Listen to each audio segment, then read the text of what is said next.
तेबे ration card को नहीं आसीगला एक बड़ अपडेट। तेबे बढ़िला इक्यूआईसी अवधि। तेबे जानतु केते तारिख जाए बढ़ाइले सरकार। तो ता पूर्व वीडियो गोटे लाइक कर दिंतु और चैनल को सब्सक्राइब करनथले सब्सक्राइब करी पाखर थिबा घंटी चिन्ह को दबाई दियंतु। तेबे देखंतु एबे राशन कार्ड हिताधिकारी को इक्यूआईसी अपडेट करा जाउछि।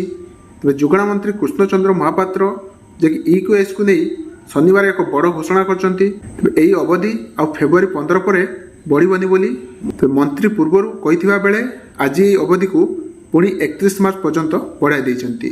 तेबे एने मंत्री कहिछंती जे नेटवर्क समस्या पाई किछि स्थान रे इक्यूआईसी अपडेट होई पारि नाही। तेबे एहाको दृष्टि रखी अथवा लोकमानक दाबी को नहीं अवधि को पुणी बढ़ाई देइछंती मुख्यमंत्री। तेबे राज्य में 2,94,68,886 इक्यूआईसी करिनांती बा राज्य बाहर 1,30,026 जन बाहर इक्यूआईसी करिसेंती। तेबे सूचना योग्य एबे राशन कार्ड हिताधिकारी को इक्यूआईसी अपडेट करा जाउछि। तेबे ना करा जाउनी। तेबे ना एवं आधार कार्ड जांच परे हिताधिकारी को दस्तखत एवं टिप चिन्ह निया जाउछि।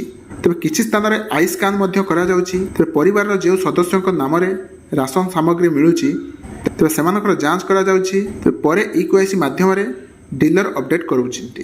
तेबे अन्य पक्षरे ए इक्यूआईसी अपडेट को नहीं चिंतार पड़ती हिताधिकारी। तेरे घर अनेक सदस्य बाहर राज्य में एपरिक देश बाहर काम कर सरकार निर्धारित कर मासक मध्य समस्त केमिति आसी बायोमेट्रिक देवे बोली हिताधिकारी प्रश्न उठिला। तेरे यही अवधि को बढ़ाइबा हिताधिकारी पक्षर जोरदार दाबी करते। तेरे विचार कर सरकार यह निष्पत्ति नहीं। तेरे वर्तमान सुधा आपण मैंने जदि इक्यूआईसी करना तेरे निहाती करनियंतु एवं जो मैंने करिसेंती सेमाने कमेंट निश्चित जनातु।